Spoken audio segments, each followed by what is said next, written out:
இது இந்த மாதிரி நடிகைகளுக்கு எல்லாம் வந்து அமைச்சர் பதவி தூக்கி கொடுத்தா அந்த கட்சியில் ஏற்கனவே நிறைய வேலை பார்த்தவங்க இருக்காங்க. ஏகப்பட்ட பேர் வந்து தங்களுடைய முன்னேற்றத்திற்காகவும் தங்களுக்கு ஒரு வாய்ப்பு கொடுக்க வேண்டும் என்று எதிர்பார்த்து கொண்டிருப்பவர்கள் நிறைய பேர் இருக்காங்க. இந்த மாதிரியான இதெல்லாம் வந்து சும்மா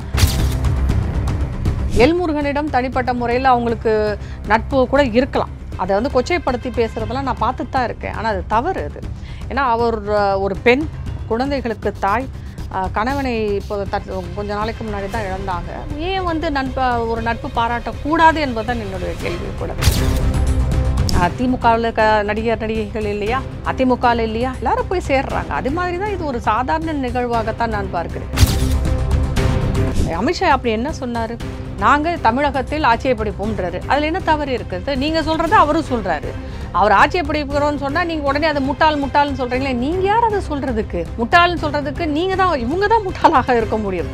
மக்கள் தான் இதை முடிவு செய்ய போகிறார்கள், இவங்க கிடையாது. ஏன்னா இங்கே இவங்களால் முடிவெடுக்க முடியாத பட்சத்தில் அது அங்கே போய் டெல்லியில் தான் அது முடிவாகும். அப்படி ஆகும்போது சில பல பேர்கள் இருக்கலாம், சில பல பேர் வெளியில் போகிறதுக்கான வாய்ப்புகள் இருக்குது. நயனா நாகேந்திரன் அவர்கள் வந்து இப்போ வந்து தேர்தலை நோக்கி நம்ம சென்று கொண்டு இருக்கும்போது தேர்தலில் வேலை பார்க்குறவங்கள மட்டும்தான் அவங்க வச்சுருக்க முடியும். ஏன்னா இன்றைக்கு அவர் இதை செய்தால்தான் 26 நீங்கள் வந்து 40 சீட்டு ஜெயிக்க முடியும். இப்போ ஒரு முதல்ல கூட்டணி இல்லை, இப்போ கூட்டணியோடு போகும்போது நிறைய காம்ப்ரமைஸ் ஆக வேண்டியது இருக்குது.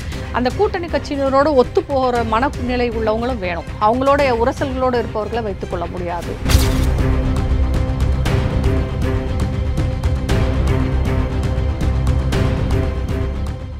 ரியலோ நேயர்களுக்கு வணக்கம். இன்று நம்மளுடைய நேர்காணலுக்கு அரசியல் விமர்சகரான திருமதி ராதா தேவர் அவர்கள் இணைஞ்சிருக்காங்க. மேடம் வணக்கம். வணக்கம். எப்படி மேடம் இருக்கீங்க? நல்லா இருக்கேன். நயினார் நாகேந்திரன் வந்து டெல்லிக்கு போய் வந்து பாஜகவினுடைய தலைமை நிர்வாகிகள் நிறைய பேரை வந்து மீட் பண்ணிட்டு வந்திருக்காங்க. அதில் குறிப்பிட்டு சொல்லப்படக்கூடிய ஒரு விஷயம் என்ன அப்படின்னா, அண்ணாமலையினுடைய ஆதரவாளர்கள், தமிழ்நாட்டில் இருக்கக்கூடிய அண்ணாமலையினுடைய ஆதரவாளர்கள், மாவட்ட நிர்வாகிகள் இந்த மாதிரியான போஸ்டிங்கில் இருக்காங்க.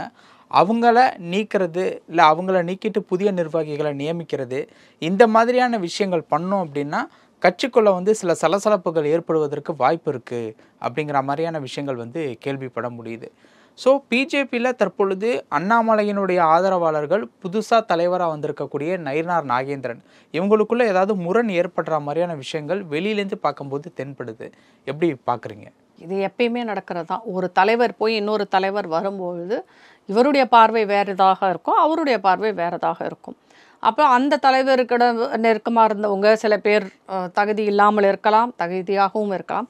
இந்த நெருடல்கள் வந்து இயற்கையாக நடக்கிறது தான். எந்த கட்சியிலையும் அப்படி தான் நடக்கும். ஒரு தலைவர் போய் இன்னொரு தலைவர் வரும்போது அதற்கு ஒரு சமநிலை எடுத்தே ஆகணும். பாஜகவை பொறுத்த வரைக்கும் அங்கே அவங்களுடைய செயல்பாடுகள் வேறு விதமாக இருக்கும். இப்போ திமுக அதிமுக எடுத்தீங்கன்னா ஒற்றை தலைமை தான். அங்கே அவங்க என்ன முடிவு எடுக்கிறாங்கோ அதுதான் அங்கே வரும். பாஜக அப்படி இல்லை. அங்கே வந்து ஒரு ஒற்றை தலைமையின் கீழ் இயங்கும் கட்சி அல்ல. அது ஒரு தேசிய கட்சி. உங்களுக்கு தேசிய அளவில் ஒரு தலைவர் இருப்பாங்க, சரிங்களா? அதுக்கப்புறம் வந்து பார்த்திங்கன்னா தென்னிந்திய அளவில் ஒருத்தர் இருப்பார். அப்புறம் தமிழகத்திற்கு வந்து பாஜகவில் இருப்பாங்க, ஆர்எஸ்எஸில் இருப்பாங்க. பொறுப்பாளர்களாக சில பேர் நியமிக்கப்படுவார்கள், இங்கே நடக்கிறத கவனிக்கிறது. அப்படி பல முனைகள்லேருந்து தான் தேர்ந்தெடுப்பாங்களே தவிர ஒருத்தர் வந்து முடிவு பண்ணுறது கிடையாது. அண்ணாமலை அவர்கள் மட்டுமே முடிவு பண்ணுறதும் கிடையாது. அவரே ஒருத்தர் வேணும்னாலும் அவர் அதை ரெக்கமெண்ட் பண்ணி அது அப்ரூவல் ஆகி அதுக்கப்புறம் தான் அது செயல்படுத்தவே முடியும். அப்படி அது பல நிலைகளை தாண்டி தான் ஒருத்தருக்கு வந்து பொறுப்பு கொடுக்குறாங்க. அப்படி இப்போ வந்து நயினார் நாகேந்திரன் அவர்கள் தலைமையை பொறுப்பு இருக்கும்போது அவருக்கு நிறைய பேர் கொடுத்துருப்பாங்க. அவருக்கே நிறைய தெரிஞ்சிருக்கும். சில பேர் அவருக்கு அதுக்காக வந்து ஆதரவு தெரிவிச்சிருப்பாங்க, ரெக்கமெண்ட் பண்ணியிருப்பாங்க. அப்போ ஏற்கனவே இருந்தவங்களையும் அவர் கன்சிடர் பண்ணியே ஆகணும். ஆனால் எல்லாரையும் கன்சிடர் பண்ண முடியுமா நமக்கு தெரியாது. நல்லா வேலை பார்த்தவங்களும் வச்சுக்குவாங்க, நல்லா வேலை பார்க்காட்டி வேற ஆளை போடுவாங்க. இது இயற்கையாக நடக்கிற ஒரு விஷயம் தானே. அதில் ஏதாவது முரண்கள் ஏற்படத்தான் செய்யும். ஏன்னா ஏற்கனவே இருந்தவங்க யாராவது வெளியில் எடுத்தால் அவங்க அதை பற்றி நல்ல விதமாக நினைக்க போகிறதில்ல. அவங்களுக்கு ஒரு வருத்தம் இருக்கும். அதை பொது வெளியில் காமிக்கலாம், கட்சி மாறலாம், எது வேணாலும் நடக்கலாம். அதையும் தாண்டி தான் கட்சி வந்து நிலைத்து நிற்க வேண்டும். அதனால் இந்த மாதிரியான முரண்கள் ஏற்படும் போது அங்கே டெல்லியில் இருக்கும் தலைமை வந்து இதில் தலையிட தான் செய்வாங்க. அதில் ஏதோது ஒரு முடிவை அவர்கள் எடுப்பார்கள். ஏன்னா இங்கே இவங்களால முடிவெடுக்க முடியாத பட்சத்தில் அது அங்கே போய் டெல்லியில் தான் அது முடிவாகும். அப்படி ஆகும்போது சில பல பேர்கள் இருக்கலாம், சில பல பேர் வெளியில் போகிறதுக்கான வாய்ப்புகள் இருக்குது. ஏன்னா நயனா நாகேந்திரன் அவர்கள் வந்து எடுக்கிறது இப்போ வந்து தேர்தலை நோக்கி நம்ம சென்று கொண்டு இருக்கும்போது தேர்தலில் வேலை பார்க்குறவங்கள மட்டும்தான் அவங்க வச்சுருக்க முடியும். சும்மா ஏன்னா இப்போ 2 தேர்தல் பார்த்தாச்சு, ஒரு பாராளுமன்ற தேர்தல், ஒரு சட்டசபை தேர்தல், எல்லா தேர்தலும் பார்த்துட்டோம். நம்ம இன்னும் பாஜக ஓட்டு வங்கி அதிகரித்துள்ளதே தவிர இன்னும் ஜெயிக்கலை. உங்களுக்கு சட்டமன்ற தேர்தலில் ஒரு 4 சீட்டு ஜெயிச்சிருக்கும். அது 40ஆக மாறணும்னா கடுமையான நடவடிக்கைகள் எடுத்தே ஆக வேண்டும். தகுதியானவர்கள், வேலை செய்பவர்கள், சுறுசுறுப்பாக இருக்கும், இவங்களெல்லாம் உள்ளே கொண்டு வரத்தான் வேணும். அதே மாதிரி ஏற்கனவே பல காலம் இந்த கட்சிக்காக உழைத்தவர்கள் என்று ஒரு லிஸ்ட்டும் இருக்கும், அவங்களும் இருப்பாங்க. அவங்க தான் இன்றைக்கு பாஜக என்ன இருக்கதோ அது அவர்கள் போட்ட விதை தான், அதை நம்ம மறந்துடவும் முடியாது. அவர்களையும் ஒதுக்க முடியாது. இத்தனை காலம் வேலை பார்த்துருக்காங்க, நீ ஒதுங்கிக்கோன்னு சொல்ல முடியாது. ஏன்னா பாஜக கட்சியில் வந்து யாரும் சம்பாதிக்கிறதுக்காகவும் வரல, சம்பாதிக்கவும் இல்லை. அவர்கள் தங்களுடைய வாழ்க்கையே வந்து தொலைச்சிட்டு இங்கே நிறைய பேர் நிற்கிறாங்க. அவங்க வந்து அந்த வாழ்க்கை பூரா வேலை பார்த்துருப்பாங்க. அவங்கள திடீர்னு தூக்கி போட முடியாது. அவர்களுக்கு வாய்ப்புகள் கொடுத்தே ஆக வேண்டும். அப்படிப்பட்டவர்களுக்கு வாய்ப்பு கொடுப்பார்கள். இது ரொம்ப ஒரு என்ன சொல்கிறது, ஒரு ட்ரிக்கியான சிச்சுவேஷன் கூட சொல்லலாம். நயனா நாகேந்திரன் அவர்களுக்கு வந்து அது ஒரு சுலபமான விஷயமாக இருக்க போவதில் ரொம்ப கஷ்டமான ஒரு விஷயம். ஏன்னா எல்லாருக்கும் வாய்ப்பு கொடுக்கவும் முடியாது, ஆனால் தகுதியானவர்களையும் வாய்ப்பு கொடுக்கணும். முன்னாடி இருந்தவங்களையும் நம்ம புறந்தள்ள முடியாது, ஆனால் புதிதாக வருபவர்களையும் ஏற்றுக்கொள்ளத்தான் வேண்டும். அப்படி இருக்கும்போது அதில் ஒரு பேலன்ஸ் பண்ண வேண்டிய சூழ்நிலையில் அவர் இப்போ இருக்கார். ஏன்னா இன்றைக்கு அவர் இதை செய்தால்தான் 26ல் நீங்கள் வந்து 40 சீட்டு ஜெயிக்க முடியும். இப்போ ஒரு முதல்ல கூட்டணி இல்லை, இப்போ கூட்டணியோடு போகும்போது நிறைய காம்ப்ரமைஸ் ஆக வேண்டியது இருக்குது. அந்த கூட்டணி கட்சியினரோட ஒத்து போகிற மனநிலை உள்ளவங்களும் வேணும். அவங்களோட உரசல்களோடு இருப்பவர்களை வைத்துக்கொள்ள முடியாது. இப்படி நிறைய விஷயங்கள் இருக்குது. இது எல்லா கட்சிக்குமான ஒரு விஷயந்தான். அதில் இப்போ பண்ணியிருக்காரு. அதற்காகத்தான் அவர் டெல்லி போயிருக்காரு. கடைசி முடிவு அவங்க தான் எடுப்பாங்க. கடைசியில் டெல்லியில் தலைமையகத்தில் தான் இந்த முடிவுகள் எடுக்கப்படும். ஆனால் இவரோட லிஸ்ட்டுன்னு ஒன்று இருக்கும், இவரோட ரெக்கமெண்டேஷன்ஸ் கண்டிப்பாக இருக்கும். இவர் என்ன சொல்கிறாரோ அதை அவங்க கன்சிடர் பண்ண தான் செய்வாங்க. அதற்காகத்தான் அவர் அங்கே சென்று அமித்ஷா அவர்களை எல்லாம் பார்த்து பேசிட்டு வந்திருக்கிறாரு. இப்போது பிஜேபியை பொறுத்த வரைக்கும் குஷ்பு, மீனா இவங்களுக்கெல்லாம் வந்து மத்திய இணையமைச்சருக்கு இணையான ஒரு பதவி வந்து கொடுக்க போகிறதா சில விஷயங்கள் கேள்விப்பட முடியுது. அதே நேரத்தில் வந்து தேசிய லெவலில் சரத்குமார் அவர்களுக்கும் வந்து ஒரு பொறுப்பு வந்து கொடுக்க போகிறதா வந்து விஷயங்கள்லாம் கேள்விப்பட முடியுது. இது வந்து எது எப்படின்னா, இப்போ வந்து நயினார் நாகேந்திரன் வந்து டெல்லிக்கு போய் மீட் பண்ணிட்டு வந்திருக்காங்கல்ல, அது கூட இந்த ஒரு செய்தியும் பலம் வந்துக்கிட்டு இருந்தது. எப்படி பார்க்குறது இந்த செய்திகளை? இந்த மாதிரியான ரூமர்ஸ்ன்னு சொல்கிறோம் இல்லையா, இந்த மாதிரியான விஷயங்கள் வந்து நிறைய வரும். இதெல்லாம் உண்மையாக இருக்கிறதுக்கு எனக்கு தெரிஞ்ச வாய்ப்பு இல்லை. முதல்ல மீனா வந்து பாஜகவில் இருக்காரான்னு எனக்கு தெரியாது. பிஜேபியில் இல்லை, இல்லாதவருக்கு எப்படி இணையமைச்சர் கொடுப்பாங்க? வாய்ப்பே இல்லை. குஷ்பு அவர்கள் ஏற்கனவே ஒரு பதவியில் இருக்காங்க. அவங்களுக்கும் இணையமைச்சர் கொடுப்பதற்கான வாய்ப்பு சுத்தமாக இல்லை, 0 தான் சொல்லுவேன் நான். அவங்களும் அதில் இன்ட்ரெஸ்ட் காமிச்ச மாதிரியும் எனக்கு தெரியலை. ஏன்னா அவரை விட அனுபவசாலிகளும் இந்த கட்சிக்காக உழைத்தவர்களும் நிறைய பேர் இருக்கிறாங்க. அவங்களெல்லாம் விட்டுட்டு இவங்க கொடுத்தாங்கன்னா கட்சியில் பெரிய பிரச்சனை ஆகுவாங்க. கொடுக்க மாட்டாங்க, கொடுக்கறதுக்கு வாய்ப்புகள் இல்லை. சரத்குமாரை பொறுத்த வரைக்கும் அவர் ஒரு கட்சியின் தலைவராக இருந்திருக்கிறார், ஒரு கட்சியை நடத்தி இருக்கிறாரு. இப்போ இந்த தேர்தலில் சட்டசபை தேர்தலையும் போட்டிகிட்டு இருக்கிறாங்க. அவங்க சரத்குமாரின் மனைவி அவர்கள் போட்டிகிட்டு இருக்காங்க. அந்த கட்சியை கொண்டு வந்து தான் சேர்த்துருக்கிறார். அதனால் அவருக்கு ஏதாவது பதவி கொடுக்கறதுக்கான வாய்ப்புகள், ஆனால் அது அமைச்சராக இருக்க வேண்டும் என்ற அவசியம் இல்லை. வேறு ஏதாவது கொடுப்பதற்கான வாய்ப்புகள் இருக்குது. ஆனால் முழுசாக அது கொடுப்பாங்களா என்பதும் வந்து டவுட்டு தான். ஏன்னா அவர் விருப்பப்படலாம், ஏன்னா ஒரு கட்சியை கொண்டு வந்து சேர்த்துருக்கேன், எனக்கு ஏதாவது கொடுங்கன்னு சொல்லிட்டு கேட்பதற்கு வாய்ப்புகள் இருக்குது. ஆனால் அமைச்சர் பதவி கொடுப்பார்களா என்றால் எனக்கு தெரிஞ்சு இல்லை. பாஜக அந்த மாதிரியெல்லாம் செயல்பட்டு நான் பார்த்ததில்லை. பொறுப்பாக தான் செயல்படுவார்கள். இந்த மாதிரி நடிகைகளுக்கு எல்லாம் வந்து அமைச்சர் பதவி தூக்கி கொடுத்தா அந்த கட்சியில் ஏற்கனவே நிறைய வேலை பார்த்தவங்க இருக்காங்க. ஏகப்பட்ட பேர் வந்து தங்களுடைய முன்னேற்றத்திற்காகவும் தங்களுக்கு ஒரு வாய்ப்பு கொடுக்க வேண்டும் என்று எதிர்பார்த்து கொண்டிருப்பவர்கள் நிறைய பேர் இருக்காங்க. இந்த மாதிரியான இதெல்லாம் வந்து சும்மா மற்ற கட்சிகள் கிளப்பிக்கூடும் புரளி மாதிரி தான் தெரியுது. மற்றபடி இதில் உண்மைத்தன்மை இருப்பதாக எனக்கு தெரியவில்லை. துணை ஜனாதிபதியை மீனா வந்து சமீபத்தில் மீட் பண்ணிட்டு வந்திருக்காங்கல்ல, அதுக்கப்புறம் தான் இந்த செய்தி வந்து பெரிய ஒரு பூம் ஆச்சு. துணை ஜனாதிபதி யார் வேணாலும் சந்திக்கலாம். அது மீனா சந்திப்பதற்கு என்ன காரணம்? அவங்களுக்கு விருப்பப்பட்டிருக்கலாம். இப்போ நீங்களும் நானும் நான் துணை ஜனாதிபதி சந்திக்கிறேன், நானும் போய் பார்க்கலாம். இல்லை, இதற்கு பின்னணியிலேருந்து எங்கே வந்து ஸ்டார்ட் ஆகுது பாருங்களேன். ஒரு லேண்டு ப்ராப்ளமில் எல் முருகனை மீனா அவர்கள் போய் மீட் பண்ணுறாங்க. அதற்கப்புறம் ஒரு பொங்கல் ஃபங்க்ஷனில் மோடி அவர்கள், அதுக்கப்புறம் டான்ஸ் மாஸ்டர் கலா, இவங்க எல்லாருமே அந்த இடத்துல இருக்காங்க. அந்த இடத்துலையும் மீனா இருக்காங்க. இப்போ துணை ஜனாதிபதியை போய் மீட் பண்ணிட்டு வர்றாங்க. ஸோ இது எல்லாத்தையுமே கனெக்ட் பண்ணி பார்க்கும்போது அடுத்து என்ன போஸ்டிங் தானே அப்படிங்கிற ஒரு விஷயத்தை கொடுக்குற மாதிரி தானே இந்த சந்திப்புகள் நிகழ்வுகள் எல்லாமே அமையுது. டான்ஸ் மாஸ்டர் கலா பாஜகவில் இருக்காங்க, சரிங்களா? அவங்களுடைய தோழி, நெருங்கிய தோழி தான் மீனா. அது எல்லோருக்குமே தெரிந்தது தான். அந்த இதில் தான் அவங்க அந்த பொங்கல் நிகழ்ச்சிக்கு சென்றதாக அவங்களே சொல்லியிருக்கிறாங்க. அவங்க எல்முருகன் அவர்கள் வந்து கலாவெல்லாம் இன்வைட் பண்ணியிருக்காரு, ஒரு கெஸ்ட்டாக இன்வைட் பண்ணியிருக்கிறாங்க.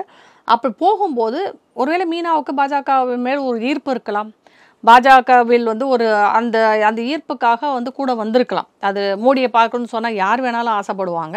அப்படி ஒரு வாய்ப்பு அவர்கள் கலாவை வந்து மோடிக்கு மீனாவுக்கு கொடுத்துருக்கலாம். அது ஒன்று. இரண்டாவது, ஜனாதிபதி அவர்களை போய் பார்த்த வரைக்கும் வந்து அது அவர்களுடைய இன்ட்ரெஸ்ட்டை பொறுத்து தான் இருக்குது. அதுக்கும் வந்து அவங்களுடைய எல்முருகனிடம் தனிப்பட்ட முறையில் அவங்களுக்கு நட்பு கூட இருக்கலாம். அதை வந்து கொச்சைப்படுத்தி பேசுகிறதெல்லாம் நான் பார்த்துட்டு தான் இருக்கேன். ஆனால் அது தவறு. அது ஏன்னா அவர் ஒரு பெண், குழந்தைகளுக்கு தாய், கணவனை இப்போ கொஞ்ச நாளைக்கு முன்னாடி தான் இழந்தாங்க. ஏன் வந்து ஒரு நட்பு பாராட்டக்கூடாது என்பதுதான் என்னுடைய கேள்வி கூட. நட்பாக இருக்கலாம், நமக்கு மற்றபடி வேறு எதுவுமே தெரியாத ஒரு விஷயத்த நம்ம பேச வேண்டியதில்லை. நட்பு ரீதியாக கேட்கும்போது அவர் உதவி செய்திருக்கலாம். போய் ஜனாதிபதியை பார்த்து அவங்க என்ன வேறு எதுவும் செய்ய போகிறாங்களா, பார்த்து ஹாய் சொல்லிட்டு வர போகிறாங்க, இல்லை அவரோட ஒரு ஃபோட்டோ எடுத்துகிட்டு வர போகிறாங்க. இப்போ அதான் ஒரு ஃபோட்டோ எடுத்துகிட்டு வர போகிறாங்க. இப்போ நானும் நீங்களும் அதே தான் விரும்புவோம். யாராவது ஜனாதிபதியை பார்க்க உதவி செய்தால் நம்ம நேராக போய்ட்டு ஒரு ஃபோட்டோ நமக்கு இருக்கும் அந்த இன்ஃப்ளூயன்ஸ் லெவல் வந்து நமக்கு கம்மியாக இருக்கலாம், அவருக்கு கூட இருக்கலாம். ஏன்னா அவர் ஒரு நடிகையாக இருந்தவர், நல்ல பாப்புலரான நடிகையாக, புகழ்பெற்ற நடிகையாக இருந்ததுனால அவருக்கு அது வந்து கொஞ்சம் அதிகமாக இருக்கும். அதனால எல்முருகன் அவர்களிடம் கேட்டிருக்கலாம், கலாவும் எல்முருகனும் சேர்ந்து அவருக்கு உதவி செய்திருக்கலாம் போய் பார்க்கறதுக்கு. ஜனாதிபதி அவர்களே அவருக்கு பிடித்திருக்கலாம், அதனால் போய் பார்த்துருப்பாங்க. மற்றபடி இதுக்குள்ளே ஏதாவது உள்ளர்த்தம் கற்பிக்கிறதெல்லாம் வந்து எனக்கு சரியாக படலை. இப்போ டெல்லி போயிருப்பாங்க இல்லையா, கலா அவர்கள்லாம் டெல்லி போகும்போது இவரும் போயிருக்கலாம். அப்போ ஜனாதிபதி துணை ஜனாதிபதியை பார்ப்பதற்கு ஒரு வாய்ப்பு கிடைத்திருக்கலாம், அதனால் போய் பார்த்துருப்பாங்க. அதில் வந்து எதுவும் உள்ளர்த்தம் இருப்பதா மாதிரி எனக்கு தெரியலை. எனக்கு இதில் எதுக்கு உள்ளர்த்தம் கற்பிக்கணும்னு தெரியல. இப்போ மீனா அவர்கள் வந்து பாஜகவில் நான் சேர்ந்துக்கிறேன் அப்படின்னு சொன்னால் சேரலாம், ஏன் சேரக்கூடாது? இப்போ திமுகவில் நடிகைகள் இல்லையா, அதிமுகவில் இல்லையா, எல்லாரும் போய் சேர்றாங்க. அது மாதிரி தான் இது ஒரு சாதாரண நிகழ்வாகத்தான் நான் பார்க்கிறேன். இதுக்குள்ளே போயிட்டு உள்ளர்த்தம் வச்சு கற்பிக்கிறதெல்லாம் வந்து எனக்கு சரியாக படலை. அதில் இப்போ கொச்சையாக மீனாவையும் எல்முருகனையும் வச்சு பேசினாங்க அப்படின்ட்டு ஒரு விஷயம் சொன்னீங்கல்ல. சமீபத்தில் ராசா அமித்ஷாவை குறித்து ஒரு விஷயம் பேசியிருந்தாங்களே, அந்த ஒரு கருத்து அப்படிங்கிறது பாஜகவிலிருந்து பல பேர் வந்து கண்டிக்கத்தக்கக்கூடிய ஒரு வார்த்தைகள், பேச்சுகள் அப்படின்ட்டு ராசாவை குறிப்பிட்டு நிறைய பேர் வந்து பதிவு பண்ணியிருந்தாங்க. உங்களுடைய பதில் என்ன? ராசாவை பொறுத்த வரைக்கும் ஒரு பாராளுமன்ற உறுப்பினர் இப்படி மோசமாக பேசுவது தவறு.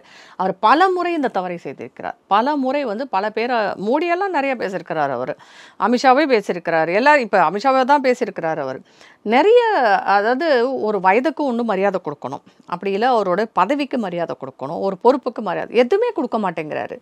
அமித்ஷா அப்படி என்ன சொன்னார்? நாங்கள் தமிழகத்தில் ஆட்சியை பிடிப்போம்ன்றாரு. அதில் என்ன தவறு இருக்குது? நீங்கள் சொல்கிறத அவரும் சொல்கிறாரு. அவர் ஆட்சியை பிடிக்கிறோன்னு சொன்னால் நீங்கள் உடனே அதை முட்டாள்னு சொல்கிறீங்களே, நீங்கள் யார் அதை சொல்கிறதுக்கு? முட்டாள்னு சொல்கிறதுக்கு நீங்கள் தான், இவங்க தான் முட்டாளாக இருக்க முடியும். மக்கள் தான் இதை முடிவு செய்ய போகிறார்கள், இவங்க கிடையாது. அவர் டெல்லியில் பிடிச்ச மாதிரியெல்லாம் இங்கே வந்து எங்களை ஏமாற்ற முடியாது. என்ன ஏமாற்ற போகிறாங்க? இவன் மக்களை வந்து குறைவாக எடை போட்டு கொண்டிருக்கிறார்கள். இவர் பேசிய அந்த வார்த்தைகள் மிகவும் கண்டனக்குரிய வார்த்தை. ஒரு அமைச்சரை, உங்களுக்கு வந்து மத்தியில் இருக்கும் ஒரு அமைச்சரை இவ்வளோ மோசமான ஒரு வார்த்தையை சொல்லி பேசுறது மோசமான செயலாகத்தான் நான் பார்க்கிறேன். இது வந்து திமுகவுக்கே உரிய குணம்தான். இந்திரா காந்தி அம்மையாரே வந்து ஒரு காலத்தில் கருணாநிதி அவர்கள் வந்து மோசமான வார்த்தையை சொல்லி விமர்சனம் செய்திருக்கிறார். அது அவங்க யார் என்னென்னலாம் பார்க்க மாட்டாங்க. அவங்க அது பிரதமரோ இல்லை அமைச்சரோ யாரையும் யோசிக்க மாட்டாங்க. இதே வார்த்தையை அவர் திருப்பி சொல்ல ரொம்ப நேரம் ஆகாது. ஆனால் நீங்கள் பேசாமல் இருப்பீங்களா அப்படி சொல்ல. ஆனால் அவங்க அப்படி பேச மாட்டாங்க. உங்களை இந்த மாதிரியான கொச்சையான வார்த்தைகளை உபயோகித்து உங்களை விமர்சனம் செய்வதில்லை. அவர்களுடைய கருத்து, அவர்களுடைய செயல்பாடுகள் உங்களுக்கு பிடிக்காமல் இருந்தால் அதை விமர்சனம் செய்யணும். ஆனால் தனி மனித அந்த விமர்சனம் என்பது தவறான ஒரு விஷயமாகத்தான் பார்க்கிறேன்.